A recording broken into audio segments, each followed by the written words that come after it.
출애굽기 강해 말씀 듣도록 하겠습니다. 오늘 십계명 돌파는 깨뜨리다 제목으로 같이 은혜를 나누기를 원합니다. 우리가 말씀을 읽은 대로 지금 모세가 분노하고 있죠. 근데 우리가 분노라고 할 때는 분노한다는 것은 좀 신앙적으로 뭔가 아니면 뭐 인격적으로 좀 미성숙하다, 우리가 그런 느낌들을 가져요. 자기 감정을 통제하지 못하는 거죠. 타인의 마음을 상하게 하는 거고, 또 그렇기 때문에 죄를 짓기 쉬운 게 바로 이 분노라는 겁니다. 그래서 예수님은 이 분노에 대해서, 노하는 것에 대해서 만약 형제에게 분노했다, 이건 살인한 것과 마찬가지다. 또 형제를 미워했다, 살인한 것과 마찬가지다라고 이렇게 말씀하고 있습니다. 그런데 모든 분노가 정말 나쁜가? 아닙니다. 좋은 분노가 있습니다. 의로운 분노가 있고, 사실 분노의 원조는 누구냐 이거죠? 하나님입니다. 하나님이 먼저 분노가 뭔지를 보여주셨어요. 시편에서 이렇게 얘기합니다. 하나님은 의로우신 재판장이시며 매일 분노하시는 하나님입니다. 하나님 매일 화내고 있어요. 아침마다 막 화가 나 있습니다. 근데 왜 화가 났을까요? 의로운 재판장이라고 그랬잖아요.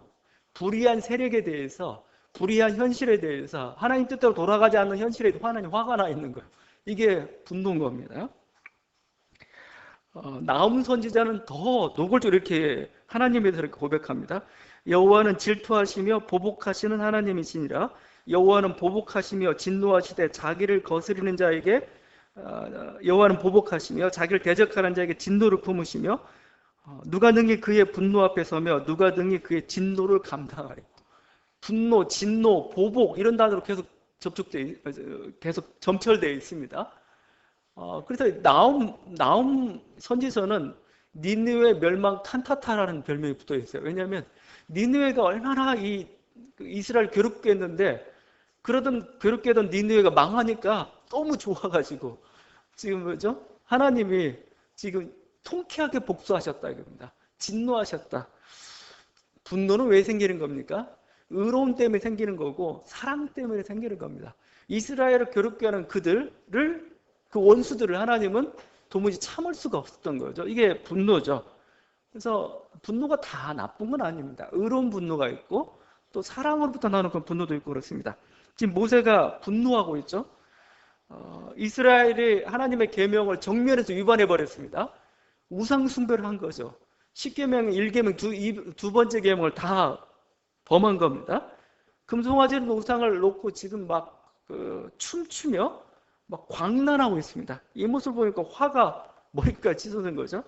그래서 이 십계명 절판을 뭐라고 써 있습니까? 하나님이 친수로 친히 이쪽 저쪽에 새긴 그야말로 거룩한 돌판인데, 그 거룩한 돌판 그게 생각 안 나, 뭐 그거 생각을 겨를도 없이 그냥 냅다 던져버렸습니다. 완전히 깨트려버린 거죠. 그야말로 잉크가 마르기도 전에 이렇게 하나님의 언약을 배반한 그들에 대해서 더 이상 이 돌파는 필요가 없는 거죠. 그 다음에 저주의식을 행합니다. 금수송아지 우상을 불에 태워가지고 가루로 만들어가지고 그걸 전부 마시게 만듭니다. 그럼 뭐냐면은 우상에 향했던 그 저주가 너희들 한 사람 한 사람이 다 임하게 한다는 그런 하나의 저주의식입니다. 그리고 레위인들을 통해 가지고 그들로 하여금 거기 막 친구, 이웃, 형제를 그냥 죽이도록 가지고 3,000명이 이렇게 죽임을 당하게 된 거죠. 그러니까 모세의 분노가 정말 머리끝까지 달한 거였고, 그 결과로서 이렇게 참혹한 일들이 많이 일어났습니다. 근데 여러분, 이게 성경 항상 보다 보면 누굴 죽이고 3,000명을 죽이고 너무 우습게 나오는데, 이것 때문에 현대인들은 자꾸 이렇게 인도적인 눈으로 보니까 자꾸 성경이 걸려요. 여러분, 현대인의 눈으로 보지 마세요. 고대인의 눈으로 보십시오. 고대인의. 그냥 종족 간의, 민족 간의 전쟁이 정말 그야말로 벌들의 전쟁 아시죠? 막 진멸한 그런 게 일상화된 그런 시대예요. 고대 사회라는 게. 하나님께서는 어떻게 보면 당시 문화를 그냥 그대로 받아들이셨을 뿐입니다. 그리고 우리가 좀 더 주목해야 될 것은, 그러니까 우리도 우상 숭배자들 이렇게 죽여야 된다, 그게 탈레반들이 하는 짓이죠. 그건 아니고 뭐죠? 악을 징계하시는, 악을 싫어하시는 하나님의 모습을 여러분 여기서 보는 게 더 중요한 겁니다. 하여튼 모세의 분노는 하나님의 분노를 대신하는 그런 분노였습니다. 그런데 모세의 분노가 어떤 효과를 가져왔느냐? 이스라엘을 살렸어요. 그러니까 지금 보세요. 하나님 뭐예요? 모세 외에는 다 죽이겠다 했습니다. 다 죽이고 너를 통해서 다시 새롭게 시작하겠다고 했는데 어떻게 됐는가? 모세가 막 하나님의 분노를 이렇게 막 내니까 뭐 하나님께서 심판을 내리시다가 그치신 거죠. 여러분 이런 게 있습니다. 나 지금 매우 화가 나 있어요. 화가 나 있는데 누가 대신 내 대신 막 화를 내주는 겁니다. 그러면 내 화가 풀릴 때가 있어요.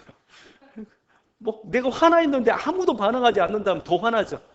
네, 나의 화를 이해해주고 누가 대신 화내고 있어요. 그러면 이제 화가 풀리는데 지금 그 경우입니다. 하나님이 화가 나 있는데 모세가 대신 진노하고 화를 내주니까 뭐예요? 풀렸던 거죠. 모세의 분노가 오히려 하나님의 분노였고 그걸 통해서 오히려 그 민족을 살리는 효과를 가져왔던 거죠. 제가 그냥 얘기하는 게 아니고 민수기에 똑같은 사례가 또 있습니다.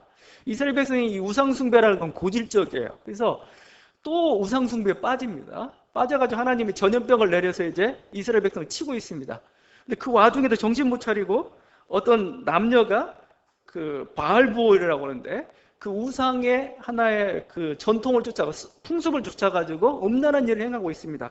그때 제사장 중에 비느하스라는 사람이 있습니다. 비느하스가 그 모습을 보고 분이 나가지고 어떻게 했냐면 창으로 두 남녀를 찔러 죽여버렸습니다. 근데 그 찔러 죽이는 그 순간에 하나님의 심판이 진노가 멈췄습니다. 하나님께 이렇게 얘기합니다. 비느하스가 내 질투심으로 질투하여 이스라엘 자손 중에서 내 노를 돌이켜서 내 질투심으로 그들을 소멸하지 않게 하였도다. 하나님 막 화가 나 있는데 비느하스가 대신 그 화를 막 표출한 겁니다. 근데 하나님 심판하려다가 거기서 그만둔 거죠. 좋아, 여기서 멈추자 이겁니다. 여러분 여기 질투란만 나와 있죠. 질투. 그냥 질투 아닙니다. 열심입니다. 열심. 하나님을 향했던 열심이 하나의 분노로 이렇게 나타난 거였는데 여기서 나타난 단어가 젤롯이죠. 젤롯. 그래서 예수님 시대에 그 로마에 대해서 무력 항쟁을 꿈꿨던 열심당원 단어가 바로 이 단어입니다. 젤롯. 비느하스가 사실은 원주가 되는 거죠. 하나님의 분노를 가지고 이 세상에서 심판을 행하는 자들, 그들이 열심당이죠. 근데 그게 우리 유아실에서 아주 그냥 분기탱천했거든요. 그래서 얘들아 하나님 말씀 듣자.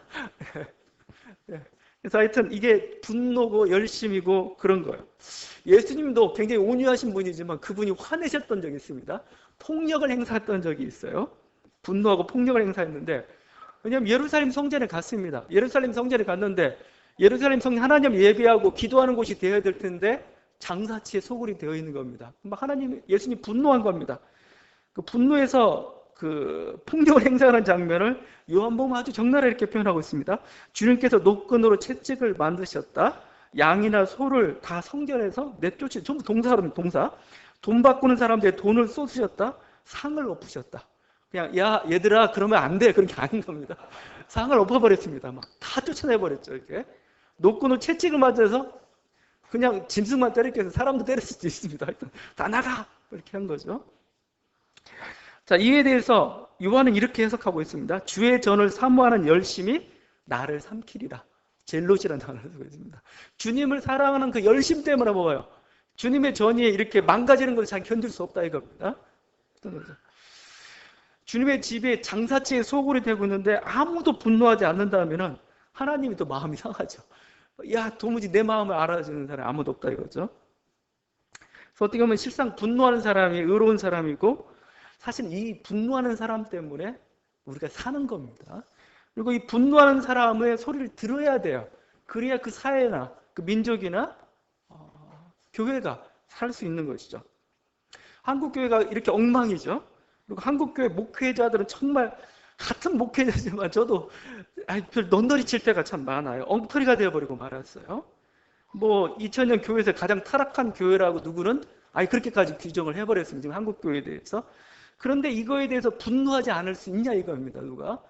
분노의 설교를 할 수 있는 거고 그거에 대해서 분노의 글을 쓸 수도 있는 겁니다. 근데 자꾸 사람들이 껄끄럽다고 얘기해요. 아, 좀 시끄럽다, 좀 조용하게. 너무 이렇게 한국교회 너무 이렇게 비하하지 마. 그래도 소망은 여기 있어. 자꾸 이렇게 얘기하고 싶어 하죠? 아닙니다. 실際그 소리는 하나님의 소리인 거죠. 그 분노는 하나님의 분노고, 이 분노가 있어야 교회가 살아요, 실제적으로. 그렇게 엉망인데 가만히 있으면, 그러면 결국 하나님께서 손을 대시는 그날에는 어떻게 되냐면은, 그게 없어지는 겁니다. 그냥 사라지는 거죠. 하나님의 심판이란 그렇게 두렵고 어묵하기 때문에 대신 다른 인간이 그들에 대신 분노하고 그럼으로써 하나님의 분노를 누그러뜨리는 거죠. 우리 사회도 마찬가지죠. 나라가 잘못되고 잘못된 방향으로 갈 때 분노하는 사람들이 필요한 겁니다. 그들이 나라를 위태롭게 하는 자들이 아니에요. 오히려 나라를 살리는 자들입니다. 이렇게 분노하는 자들이 많아야 되고 그들의 말에 귀를 기울일 때 그 민족은 새롭게 출발할 수 있는 그 기회를 얻게 되는 것이죠. 그런데 전혀 소리가 들리지 않는 사회, 가장 위험한 사회입니다. 그건 언젠가는 뒤집어지는데 왕창 넘어지고 말아요. 그래서 분노의 소리들이 들리는 게 사실은 더 좋습니다. 건강한 겁니다. 왜냐하면 그 소리를 듣고 바꿔갈 거 아니에요. 근데 바꾸지 않고 가만히 있다가 뭐예요? 그럼 망하고 마는 거죠. 완전히 망하고 마는 거죠.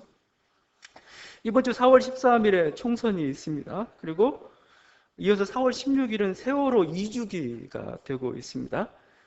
304명의 꽃다운 청춘들이 사라졌고 아직도 지금 선체는 인양되지 않았고 물속에 잠겨져 있는 그 나머지 사람들이 또 있죠. 자, 지금 현재 2년이 들어가는데 아직도 배를 인양하지 못하고 있습니다. 그럴 뿐만 아니라 진상규명 자체도 되지 않고 있어요. 여러분 세월호에 대해 정말 지금 얼마만큼 알고 있는지 모르겠는데 세월호의 진상규명 2년 동안 진상규명도 제대로 못하고 있다는 게 특별조사위원회가 구성이 됐는데도 불구하고 아직도 제대로 굴러가지 못하고 거기서 제대로 결과가 지금 나오지 못하고 있다는 게 지금 이게 좀 이상하잖아요.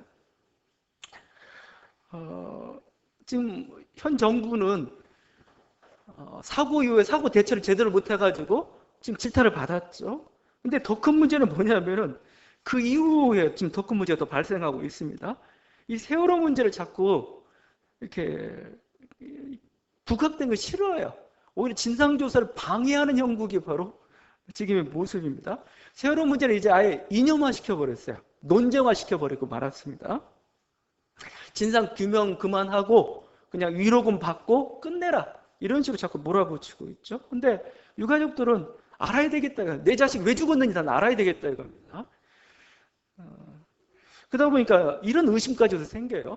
정부가 사고 대처만 잘못한 게 아니고 사고의 원인에 깊숙이 개입한 거 아니냐 이거야. 그러니까 뭐예요? 자꾸 감추려는 거 아니야. 그런 의구심까지 좀 생기고 있는 게 지금 모습이죠. 여러분 세월호 청문회가 있었어요. 근데 세월호 청문회가 KBS, MBC, 뭐 SBS, 지상파 3사에서 한 번도 제대로 언급되지도 않았어요. 무슨 정치인들 청문회, 기자회견은 막 세계 방송국이 막 그냥 생방송으로 동시 중계하면서 세월호 청문회는 이거 국가기관의 청문회입니다. 그것도 그냥 아주 그냥 유야무야 시켜버리고 말았죠. 꽃다운 청춘들의 어떻게 보면 그 죽음을 통해 다시 한번 우리 사회의 어떤 새로운 어떤 그 안전사회로 가는 어떤 그런 새로운 출발점이 되길 바랬는데 오히려 하나의 정쟁의 도가 되고 말았죠. 그래서 유가족들이 막 소리를 치고 있는 거죠. 제가 보니까 참 유가족들이 참 우리나라 사람들 참 착해요. 그 정도 아픔을 당했고 그 정도 이렇게 억울함을 계속 당하고 있는데도 불구하고 너무 점잖아요. 외국 같은 벌써 총칼 들었어요. 이렇게 정부에 대해서. 근데 불구하고 참 너무 얌전하게 하고 있습니다. 조금만 잘못해도 막 언론이 볼때같이 공격하죠. 저들이 정말 무슨 언터처블처럼 마치 우상화되어가지고 아주 막 권력화됐다. 무슨 권력화예요? 자식들이 죽었는데 무슨 그렇게 그건 권력이라고? 단순히 진상을 알고 싶어 하는데 진상을 방해하는 세력들이 있어요. 왜 방해하느냐 이거예요. 그 때문에 사람들의 소리가 끊이질 않고 분노의 소리들이 이렇게 나타나고 있죠. 그럼 이 소리를 들어야 됩니다. 시끄럽다고 자꾸 외면하다가 결국은 어느 순간에 하나님의 심판이 닥칠 때 그건 뭐예요? 그건 바로 우리들의 생명을 위협하는 문제로 다가올지도 모릅니다. 여러분 불편하고 답답할 때는 분을 내는 게 좋아요. 꼭꼭 참고 있으면 어떻게 됩니까? 그냥 화병 생기는 거죠. 그러니까 내가 분노해야 다른 사람이 쌓인 제가 지금 불편하고 있구나. 제가 힘들어하고 있구나. 알 거 아니에요? 고칠 거 아니에요? 그래서 분노한다는 게 꼭 나쁜 게 아닙니다. 오히려 또 긍정적인 역할들을 할 때가 있죠. 그 한 5년 전인가요? 몇 년 전에 그 주목받았던 책 중에 분노하라는 그 책이 있었습니다. 프랑스의 스테판 에셀이라는 그 노인이 있었습니다. 94세의 노인이 책을 썼어요. 근데 책이 34페이지 분량밖에 안 됩니다.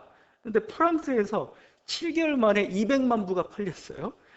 이제 우리나라도 이제 번역이 됐는데, 이 스테판 에셀은 그 2차 세계대전 때 레지스탕스로 이렇게 뛰었던 그 사람입니다.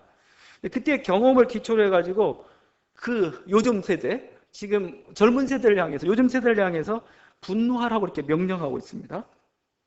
레지스탕스 자체가 저항이라는 뜻을 가지고 있잖아요. 이 시대의 잘못된 형태, 이런 거에 대해서 지금도 저항이 필요하다 이겁니다. 그 저항의 기본 동기가 분노죠, 분노. 이건 아니다 이겁니다. 불편하다 이거예요. 소리 지르는 거죠. 에셀은 이렇게 얘기합니다. 언론 매체가 부자들에게 장악된 사회에 대해서 분노하라. 극빈층과 최상위 부유층의 격차가 이렇게 벌어진 적은 없었다고 하면서 그런 사회에 대해서 분노하라. 돈을 쫓아 질주하는 경쟁 사회를 향하여 분노하라.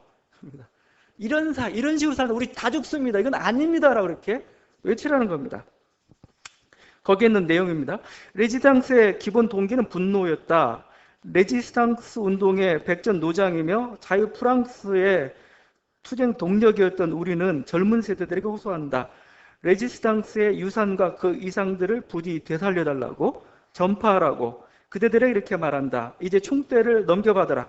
분노하라. 정치계, 경제계, 지성계의 책임자들과 사회 구성원 전체는 맡은 바 사명을 나몰라라 해서는 안 되며 우리 사회의 평화와 민주주의를 위협하는 국제 금융시장의 독재에 휘둘려서도 안 된다. 프랑스가 사실은 민주주의 원조죠. 대단한 그 나라입니다. 에셀은 그러면서 최악의 태도는 뭐냐? 무관심이다 라고 했습니다. 무관심한 거. 무관심하면 사람이 사람답게 살 수 있는 길을 포기하는 거죠. 스스로 포기하는 거죠. 그렇다고 해서 에셀이 뭐 폭력투쟁하라는 얘기는 아니에요. 에셀은 합법적이며 평화적인 봉기를, 합법적이며 평화적인 봉기. 여러분 뭐 우리나라 이것도 소용없어요. 아무리 광장에 가서 외쳐봤자 아무 소용이 없습니다. 가장 힘 있는 게 뭔지 아세요? 투표예요. 투표. 4월 13일 투표입니다. 선거 현수막 보니까 뭐 이렇게 아주 강력하게 써놨대요. 투표는 총알보다 강하다. 여러분 이렇게 투표가 총알보다 강해요. 실제 민주주의라는 역사가 결국 피로써 기록이 되었죠. 여러분 그렇게 얻은 게 투표라는 도구예요. 투표를 통해서 내가 우리 미래를 결정하겠다 이거죠. 우리를 권력자로 우리가 스스로 결정하겠다 이거죠. 그래서 여러분 투표로 분노를 여러분 표출해야 됩니다. 나라를 엉망으로 만드는 세력들에 대해서, 정치권에 대해서, 현 정부에 대해서 경고의 음성이 바로 이 투표예요. 근데 우리는 투표를 제대로 하지 않을 뿐만 아니라 제대로도 못해요. 그러니 어떻게 현 정부나 정치권이 각성을 합니까? 그냥 우습게 보는 거죠. 지금은 막 표 달라고 무릎 꿇고 있지만 선거 끝나자마자 여러분은 무릎 꿇게 만들 겁니다. 내 말 들으라고, 그냥 이렇게 쫓아오라고. 그건 여러분이 잘못 교육한 탓이에요. 총알보다 더 강한 투표를 가지고 있는데 이 투표로 우리들이 원하는 방향으로 아니면 정말 잘된 방향으로 가지 않고 너희 사리사욕과 그냥 잘못된 정쟁으로 간다면 너희 심판받아야 돼. 혼나야 정신 차리죠. 캐나다 같은 데가 무섭죠. 거기는 잘못하면은 여당이 그야말로 한 자릿수 의석 차지하는 그런 형식이 벌어지기도 하고 그렇습니다. 그게 한 10여 년 전에 벌어졌던 일인데 여당이 했는데 워낙 잘못하니까 투표로 심판했는데 5석인가 6석인가 없었어요. 100몇 석이던 그런 게. 그런 경험들을 통해서 이들이 각성을 하는, 이러면 안 되겠구나. 무섭구나. 그죠? 여러분, 투표 행사 잘 하십시오. 이게 여러분 이 분노라는 게 표출이 돼야 되고 그게 사회를 사실 건강하게 만든다는 겁니다. 모세의 분노가 이스라엘 향해서 하나님의 분노를 대변했고 이 분노 때문에 심판이 최소한도로 그친 겁니다. 다시 새롭게 시작할 수 있는 기회가 열렸던 거죠. 자, 모세는 분노로 십계명 돌판을 깨뜨렸죠. 완전히 십계명 돌판을 완전히 박살을 내버리고 말았습니다. 이 십계명 돌판을 깼다는 게 뭘까? 그러니까 단순히 그냥 돌판 뭐 더 이상 너희 뭐 율법 안 지킨 거 뭐 이거에 대한 심판이다, 그 정도가 아니죠. 계약 파기입니다. 하나님과 이스라엘 사이에 계약을 맺었는데 이제 더 이상 이 계약은 무효가 되었다. 이 선언이 십계명 돌판을 깨뜨리는 거죠. 우리가 지금 계속 이스라엘과 하나님 사이는 이런 겁니다. 나는 너희 하나님이 되고 이스라엘은 이렇게 하나님의 이스라엘이 되는 거죠. 그래서 내가 너희를 지키고 복주겠다, 이겁니다. 그 관계를 맺는 겁니다. 근데 그 사이에 들어가는 게 있어요. 하나의 우리가 언약서라고 하는데 말씀이죠. 율법이죠. 네가 이 말씀을 지킬 때 이 계약이 유지된다, 이겁니다. 우리가 시내산에서 그 계약식 체결 장면 우리가 묵상했지 않습니까? 그때 말씀 다시 한번 읽겠습니다. 언약서를 가져다가 백성에게 낭독하여 듣게 하니 그들이 이르되 여호와의 모든 말씀을 우리가 준행하리이다. 우리가 여호와의 모든 말씀을 준행하리이다. 그랬죠? 근데 이거 뭐 정말 잉크도 마르기도 전에 그냥 그들이 실패했고, 그러니까 너네 계약 파기됐다, 깨졌다. 그죠? 더 이상 하나님은 너희를 지키고 보호해주고 복줄 의무 없다, 이렇게 된 겁니다. 그들에게 이제 심판만 기다리고 있는 겁니다. 이 계약 파기 문제, 지금 여러분 이게 출애굽에서 이렇게 여러 가지 사건들이 나타나고 있습니다. 이 사건들은 그냥 단순한 하나의 일과성적인 그런 게 아니에요. 그냥 우발적으로 일어난 사건들이 아닙니다. 이스라엘 역사 동안에 계속 반복됐던 사건들 하나의 모범처럼 보여주고 있는 것들입니다. 지금 이 모세의 이 형태는 선지자들에게 나타나고 있습니다. 선지자들이 하나님 말씀을 외칠 때 항상 그 위협처럼 경고했던 게 뭐냐면, 니네 그러면 하나님이 계약 파기한다 했어요.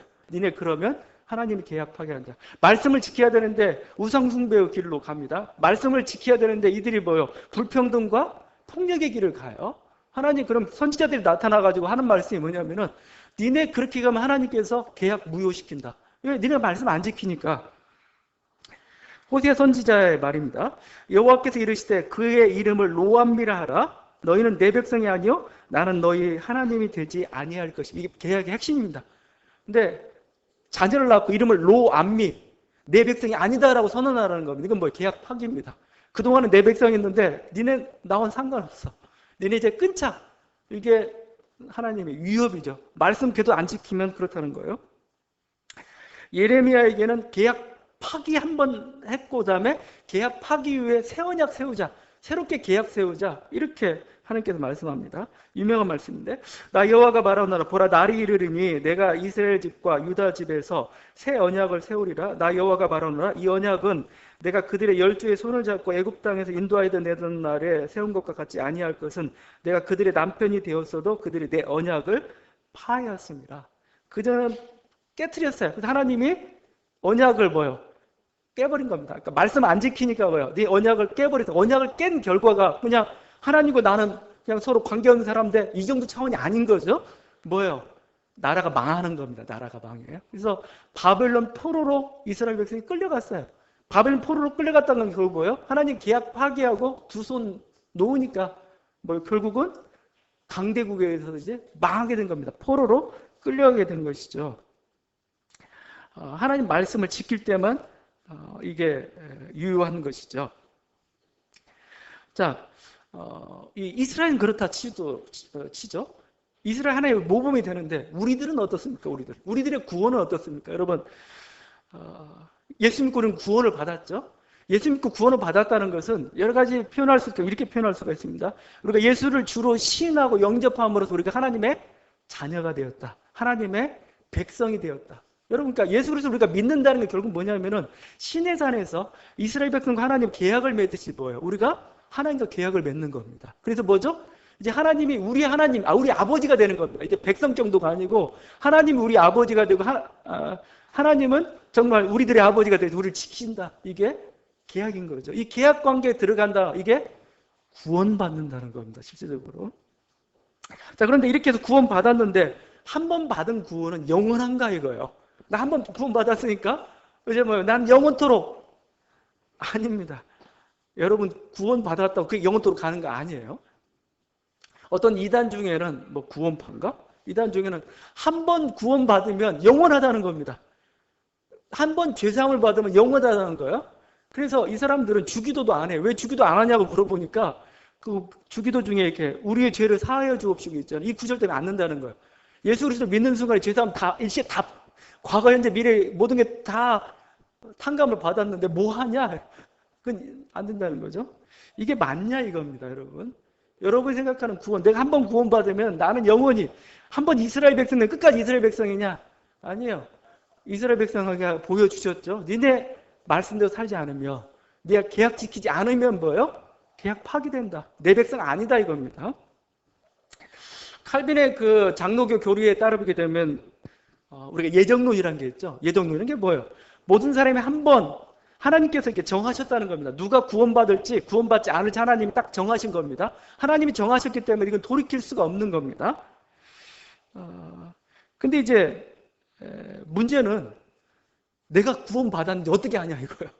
하나님께서 예정하신데 내가 어떻게 하냐 이거예요. 하나님 우리가 주권을 그대로 인정한다고 봐요. 하나님이 예정하신 자만 구원받기로 되어 있고 하나님이 예정한 겁니다.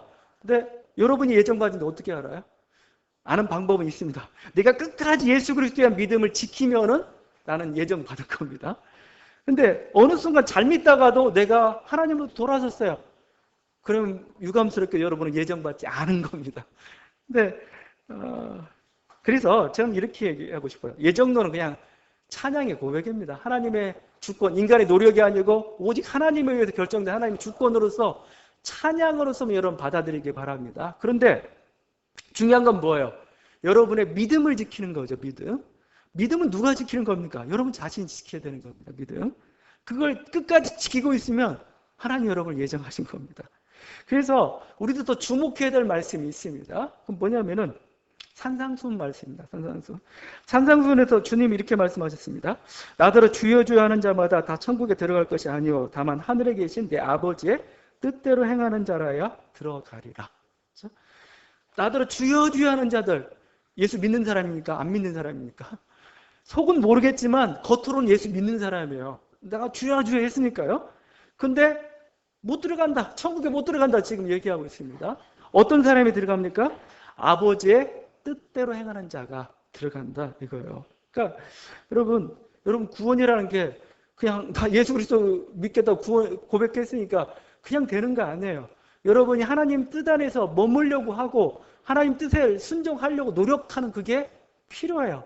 완벽하게 하라는 건 아니에요. 하게 할 수는 없죠, 우리가. 그렇지만 뭐죠? 최소한도 중요한 걸 알고 계속 지키려고 노력하고 그 안에 머물려고 하고 그럴 때 말이에요. 그럴 때 여러분의 구원이라는 게 유지가 되는 겁니다. 구원이라는 게. 한번 구원받고 땡치는 게 아니고 구원을 유지해야 될 힘이 있는데 그게 뭐예요? 말씀이 된 순종이고 성결인 겁니다, 사실은요. 바울은 이렇게까지 얘기해서 빌립보서 2장 12절 말씀인데 항상 복종하여 두렵고 떨림으로 너희 구원을 이루라. 항상 복종하여 두렵고 떨림으로. 아니 한 번 받았으면 뭐 영원하다면 두렵고 떨릴 필요가 뭐 있어요. 바울이 그런 얘기하고 있습니다. 자기 구원을. 바울에도 어떤 얘기일까요? 내가 예수 믿다가 예수를 배교할까 봐. 예수를 안 믿겠다고 할까 봐. 아니면 내가 하나님께서 주신 그 뜻을 쫓아서 고난이나 아니면 하나님의 말씀을 주서 행하지 않고 내가 그것을 돌이킬까 봐. 그 두려움이죠, 두려움. 우리도 또 마찬가지죠. 어떤 신앙을 믿다가 예수를 믿다가 뭔가 핍박 때문에 위협 때문에 우리도 그냥 돌이킬 때가 있잖아요. 잘못하면 포기할 때가 있잖아요. 그래서 두렵고 떨림으로 너희 구원을 이루라라고 말씀하고 있는 거죠. 여러분 구원은 우리 예수 그리스도를 믿음으로 받습니다. 하나님 은혜로 받습니다. 그러나 여러분이 우리에게 주어진 책임은 있어요. 구원을 유지해야 됩니다. 유지하려면 뭐죠? 여기 하나님 말씀이죠. 말씀대로 순종하고 말씀대로 살려는 여러분 노력이 필요한 겁니다. 그것 때문에 구원받는 건 아니라고 얘기했죠. 그 하나님 유지하는 여러 노력이 그게 효력이 발효된다는 그것이죠. 자, 이게 오늘날 이스라엘 백성도 마찬가지고 우리들에게도 마찬가지라는 겁니다. 여러분이 항상 하나님 말씀 앞에 두렵고 떨림으로 구원을 이뤄가는 그 과정이 필요합니다. 물론 이렇다고 해서 우리가 좌절할 필요는 없죠. 왜냐하면 우리는 어느 순간 이스라엘 백성처럼 또 못 지키고 넘어질 때가 많을 거 우리가 그건 잘 알아요.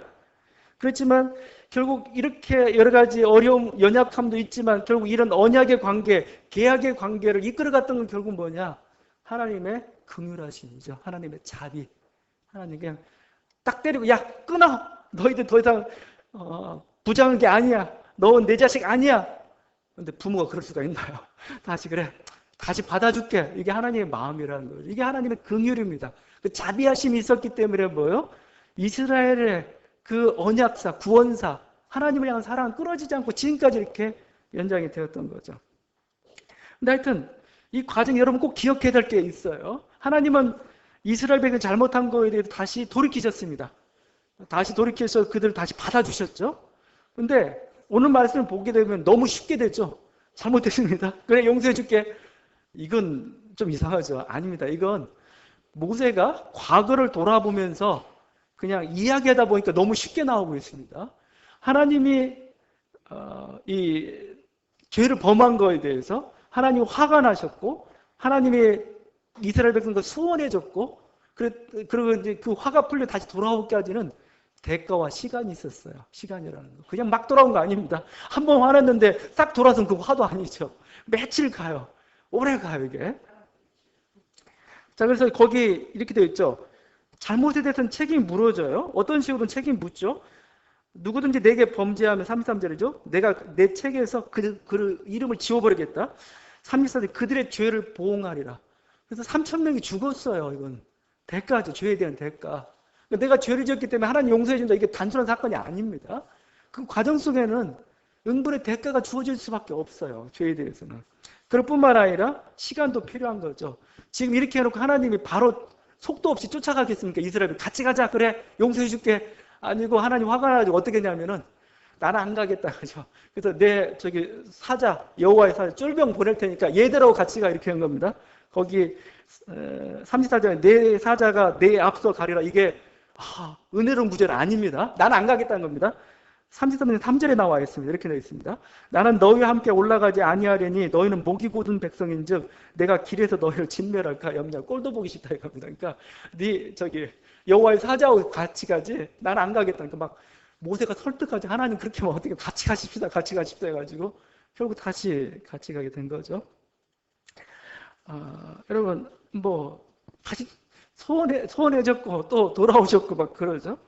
자, 이게 단지 모세만의 경우가 아니고 이스라엘 백성들이 역사 속에서 경험했던 바입니다. 그들이 잘못해가지고 계약이 파기되고 바벨론 포로로 끌려갔어요.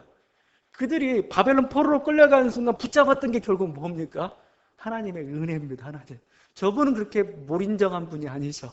저분은 이렇게 완전히 냉혹한 분이 아니셔. 우리가 기도할 때 우리 기도를 들으시는 분, 다시 돌이키는 분이야. 그분의 이름을 잡고 기도했던 것이죠.